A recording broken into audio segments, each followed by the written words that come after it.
Добрый вечер, вы на Радио Подкаст, с вами Алик Пухаев и Магаз Дедяков. Здравствуйте. И сегодня мы будем говорить на очень непростую тему.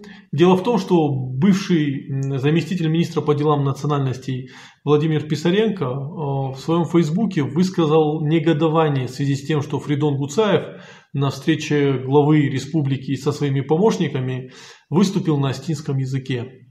И в связи с этим я хотел спросить у тебя, Магаз, как ты думаешь, это некорректно выступать на остинском языке? Тут смотри, Алик, в чем суть ситуации? В том, что многие из присутствующих не понимали осетинский язык.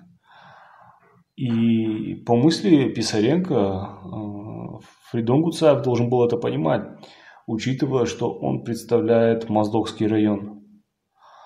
Это довольно забавная ситуация, потому что в жизни мне приходилось пересекаться и с ним, и с ним. И Фридон Гуцаев – это такой очень интересный человек.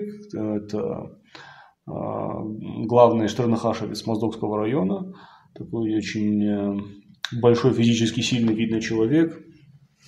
И как раз-таки он известен своей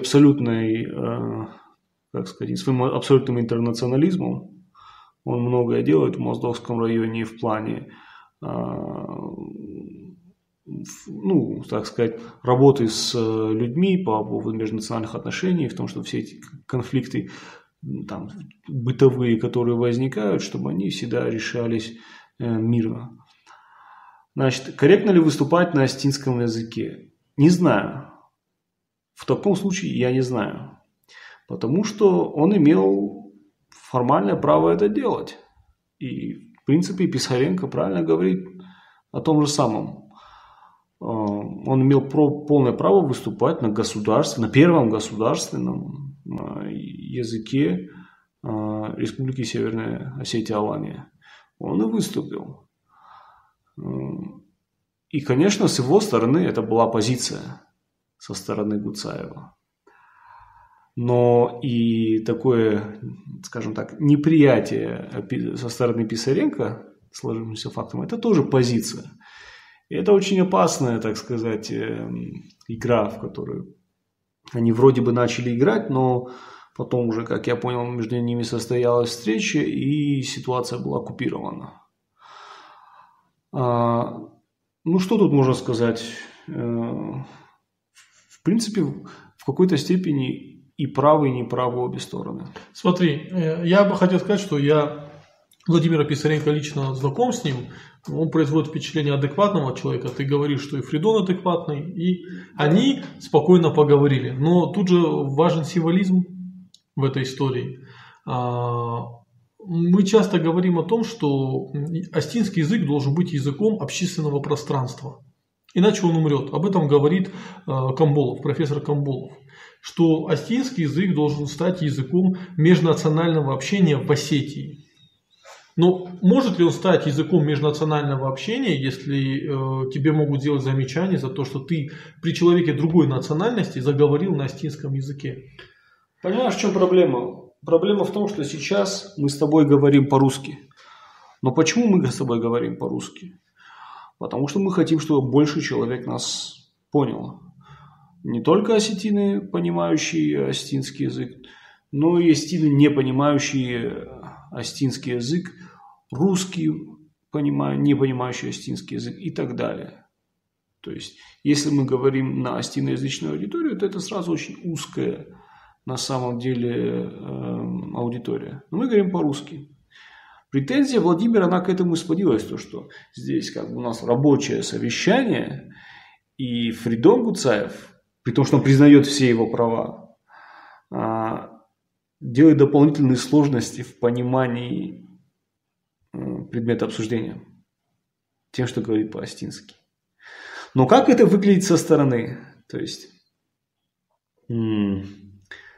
после того, как уже встреча состоялась, там такая фраза была о том, что Фридон не хотел этим никого оскорбить своим выступлением на остинский. Как это видится со стороны? Да? Вот давай просто суммируем.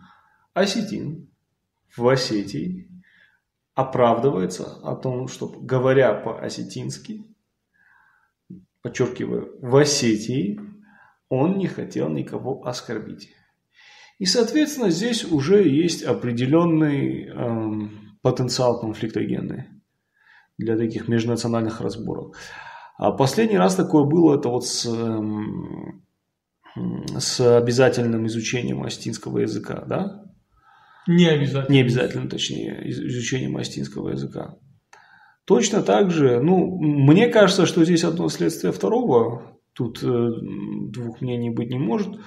Конечно, идет полный накат на федерализм по мере деградации государственной системы. Будут продолжаться такие удары, это очевидно. Всегда, когда в этой стране плохо, обостряется межнациональный вопрос. Теперь, что касается твоего вопроса. Да, с одной стороны, нам говорят, ребята, говорите по-осетински, это ваша вина о том, что язык забывается. Говорите по-осетински, в том числе и публично, и тогда и другие народы, живущие здесь в Осетии, будут уважать ваш язык и вас, и тоже стараться его учить. Вот выступает Куцаев по-осетински и получает шишками по голове.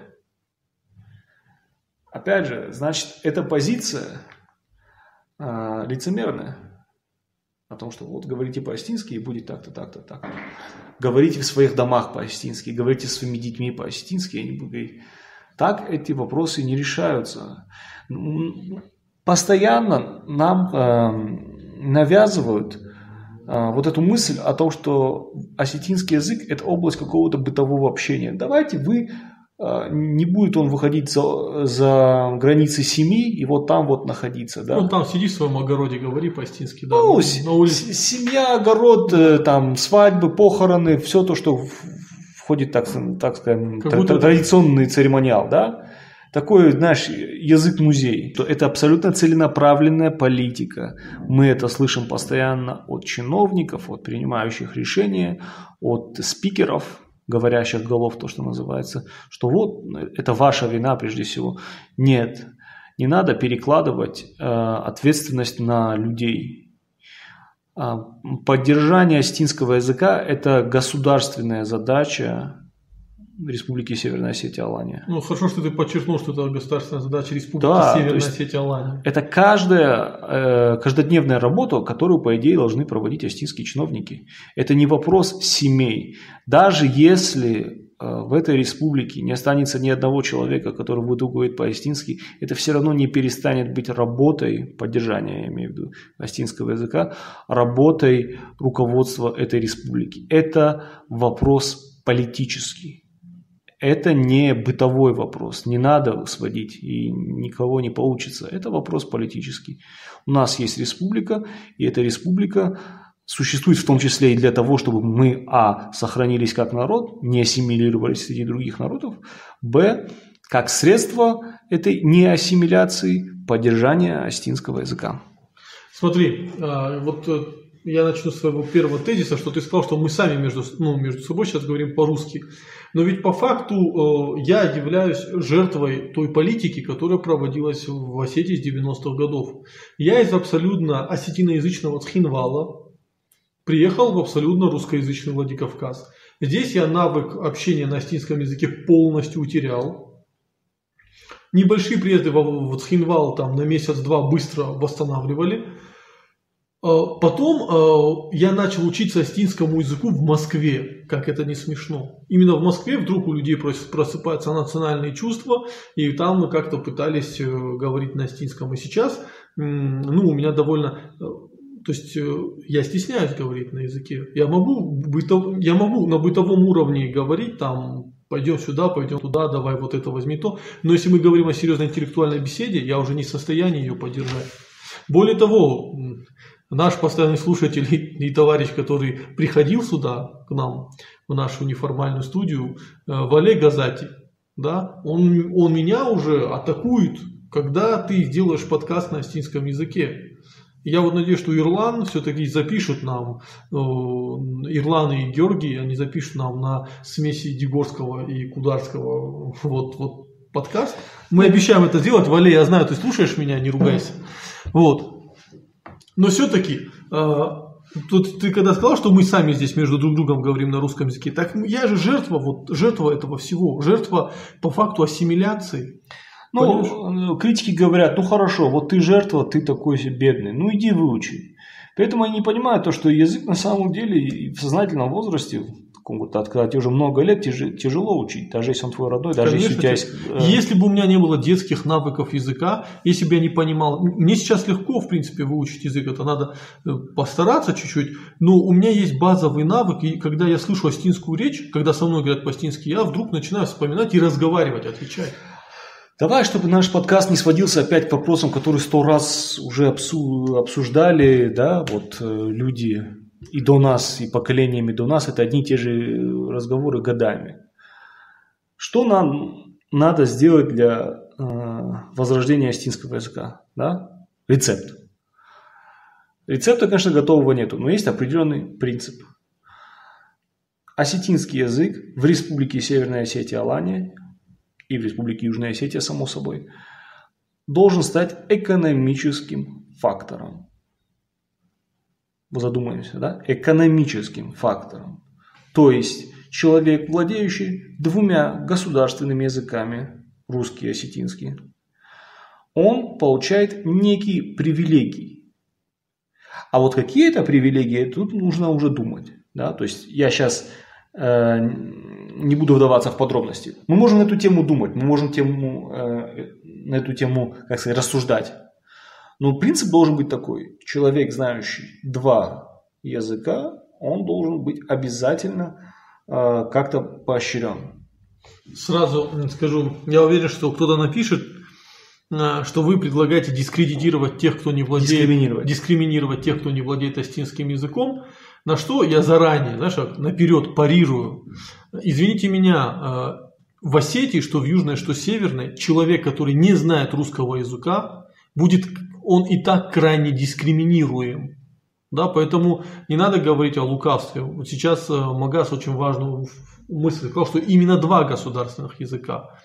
Поэтому тут нет ни речи никакой дискриминации русского языка, тем более, что дискриминируется только 1 язык пока. И в связи с этим я хочу вспомнить кейс вот с этим башкирским депутатом. Помнишь, мы недавно с тобой видео смотрели, где башкирский депутат, который до этого не знал башкирский язык, целое выступление у него было на башкирском языке. То есть вот ему постоянно, как я понимаю, его третировали за то, что он не может выступать на башкирском. Человек за год был вынужден подготовить выступление на башкирском языке. Причем вначале он несколько раз извинился за свое плохое произношение. Ну, отлично, прекрасный кейс. Надо работать в этом направлении. Не, ну ты чувствуешь разницу между Башкортостаном и Осетией? Нет, ну понятное дело, где Осетия, где Татарстан, где Башкортостан, это небо и земля. То есть там человеку было стыдно, что он не может выступать на башкирском. Здесь у нас должно быть стыдно человеку, что он не может, что он выступает на осетинском. Ну, осетинское национальное самосознание, оно в зачаточном состоянии, к сожалению, несмотря на то, что наши критики говорят, то, что осетины какие-то националисты, это, конечно, бред абсолютный. Мы на таком низком уровне национального самосознания, что осетинское это пока еще, к сожалению, какой-то там тире деревенского, сельского. Слушай, ну... Или очень крутого филологического. Хорошо по-осетински общаются, как ни странно, или очень образованные люди уровня на Фиджи Сойте, или люди деревенские. Да? Под вот этой записью в Фейсбуке Владимира Писаренко были очень интересные, занятные комментарии. Да, очень любопытно. Да, где кто-то написал про республиканско-образующий народ. Ну, это калька с русские националисты, они продвигают такую концепцию государства-образующего народа, ну, русского, в Российской Федерации, и, соответственно, каких-то особых, как сказать, особых благ, которые должны предоставляться к государствообразующему народу. И вот это выражение государствообразующий народ, оно уже вошло в такой живой язык, в принципе. Не только в рамках националистического дискурса. И поэтому, на самом деле, очень интересный термин республиканско-образующий народ. тоже интересно. То есть мы видим, что такая зеркалочка вышла, да, такие идеологические ответы выходят. Ну, есть простой термин титульный народ. То есть народ, этноним которого, из этнонима которого вышло название страны. То есть титульным народом в Осетии являются осетины, титульным народом России являются русские. Ну, но титульный ни в коем случае не говорит, что... Нет, титульный это не особый статус. Титульный это вот название. Да. Вот, если по какому народу назван этот регион, назван этот Нет, просто многие путают это. А я могу сказать, что очень часто представители титульных национальностей живут хуже, чем представители других. Вот, например, ну, если мы поедем, я не знаю, в какой-нибудь там Ставропольский край или куда-нибудь вот в такие регионы, абсолютно русские регионы, то там русский не будет жить лучше, чем кто-то другой. Нет, ну это понятно, но Ставропольский край, наверное, не совсем корректно, потому что нету такого этноса Ставропольчане, да, это все же не этнос. Вот. В целом дискуссия довольно-таки интересная. Меня радует, что в принципе люди оставались в рамках корректности. Это очень важно. На самом деле проблема в том, что в современных дискуссиях люди очень часто вот теряют этот навык и переходят грани. И конфликты во многом возникают из-за вот этого фактора. Ну, здесь люди в целом пытались... Не оба адекватных человека, да. Поэтому да. Я имею в виду и комментаторов, да, хотя там были и такие серьезные комментарии, и где-то, может, даже оскорбительные комментарии, но в целом факт есть. Есть определенный тренд, то, что люди, особенно молодежь, ей не нравится идея вот унитаризации, она ни к чему хорошему не приведет. И эта дискуссия у Писаренко, она выявила этот контур, так сказать. Ты под унитаризацией имеешь в виду ассимиляцию, правильно я понимаю? Нет, не обязательно ассимиляция, это, конечно, в идеале, это цель всего. Мы должны прекрасно понимать о том, что государство – это не детский сад. Государство всегда стремится к единообразию своих граждан. То есть это не гомогенности общества. Да, это не российское государство, это вообще государство как таковое, любое государство. Тут мы должны понимать и не строить иллюзий. Здесь нет, опять же, никакого-то там сепаратизма, ни патриотизма. Просто государство – это такая штука, которой удобно работать с гомогенным населением. Чем население разнообразнее, тем тяжело с ним взаимодействовать. Это нормально. Поэтому группы, которые составляют население этого государства, должны защищать свои права. Естественно, индивидуальные права человека и национальные, этнические права. С государством должен быть заключен некий договор, в рамках которого мы взаимодействуем. А так как в России никакие договоры не работают, все зависит от силового ресурса, то и договор с государством о существовании Республики Северная Осетия или любой другой республики, он может быть в любой момент пересмотрен. Смотри, я сразу несколько тезисов вспомню. Во-первых, я у Артемия Лебедева читал очень интересный момент, что Америка очень гомогенная страна. И те, кто из моих знакомых там был, они об этом говорят, что ты приехал в Аризону, она не сильно отличается там от Айдахо. Понимаешь, то есть ты и в связи с тем, что страна гомогенная, да, ты вот можешь перемещаться по ней очень легко, ты не чувствуешь дискомфорта. Ну, южные штаты не очень сильно отличаются от северных штатов, понимаешь? Я не думаю, что здесь речь может идти о гомогенности, потому что каждый штат устанавливает свои собственные законы, вплоть до того, что в каких-то штатах действует смертная казнь, а в каких-то не действует. Но при этой всей гомогенности, да, у них очень сильная федерализация, очень сильное противостояние регионов и федерального правительства. И в связи с этим я выхожу ко второму тезису успешного экономического государства. Вот в России постоянно мы слышим тезис: вы должны поддерживать власть. А вот недавно либертарианец Михаил Светов, он очень такую сформулировал хорошую мысль, которая у меня в голове была, но он сформулировал это красивее, что мы должны постоянно бороться с властью. И именно в этой борьбе, конкурентной борьбе, да, маленьких групп и большой власти будет определяться какой-то идеальный вариант, поскольку власть – это и есть необходимое зло. Понимаешь? То есть вот этот момент. И осетины, да, которые все-таки не хотят вливаться в большую серую массу народов, да, хотят все-таки оставаться, сохранять свою самость, они должны понимать, что вот это мы должны поддерживать власть, это очень опасный тезис. Это тезис, который вас же в свое время уничтожит. Или я не прав? Ну, смотри, на самом деле есть вот это движение, да, за, так сказать, единую неделимую, потому чтобы отменить там все национальные регионы, создать губернии, да. Товарищ Жириновский часто об этом говорит. Ну, он затравщик обычно всяких таких тем, которые потом реализуются. Это же ему известно, что через него просто смотрят на реакцию населения. Пока еще, судя по всему, федеральный центр до этого не созрел. Но мне кажется, что это не за горами. Не за горами мы увидим, что будет продвигаться вот эта тема о необходимости ликвидации, так сказать, административных границ. Что вот мы плохо у нас, вот, и вот этого вопрос решит наши вот эти проблемы. Да? Но же только усугубит. Да. По факту оно только усугубит. Я тебе сейчас хорошую метафору хочу привести. Я просто одну фразу скажу, что границы могут быть на бумаге, и вы можете их на бумаге отменить, но главные границы, они же в голове.